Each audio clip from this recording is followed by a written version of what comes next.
ஜெபிப்போமா.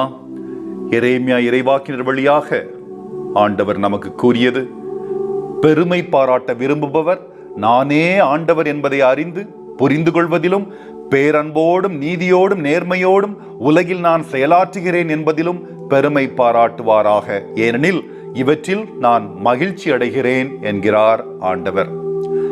எல்ரோயி எல்ரோயி, என்னை கண்டீரே நன்றி ஐயா, உம்மை முழு உள்ளத்தோடு ஆராதிப்பேன், முழு பலத்தோடு அன்பு கூறுவேன்.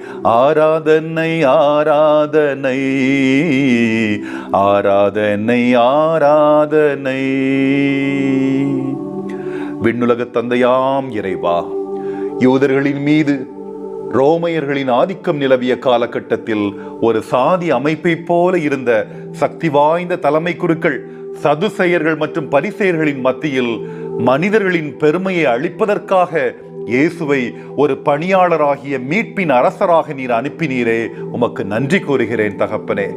அவர் மனித மேலாதிக்கம் என்ற ஒவ்வொரு விதிமுறையையும் உடைத்தாரே, ஏழை அரசராக எங்களுக்கு இருந்தாரே, உடைந்த உள்ளங்கள், பாவிகள் மற்றும் தொழுநோயாளிகள், பிற இனத்தவர் போன்ற ஒதுக்கப்பட்ட மக்களுடன் பணியாற்றினாரே. இயேசு காட்டிய பிறரன்புக்காக நாங்கள் இன்று நன்றி கூறுகிறோம். ஆண்டவரே, உலக காரியங்களும் நாட்டங்களும் உண்மையான விசுவாசத்துடனும் பக்தியுடனும் உம்மை அணுகுவதிலிருந்து எம்மை தடுக்கக்கூடும் என்று நீர் கற்பித்ததற்காக உமக்கு நன்றி.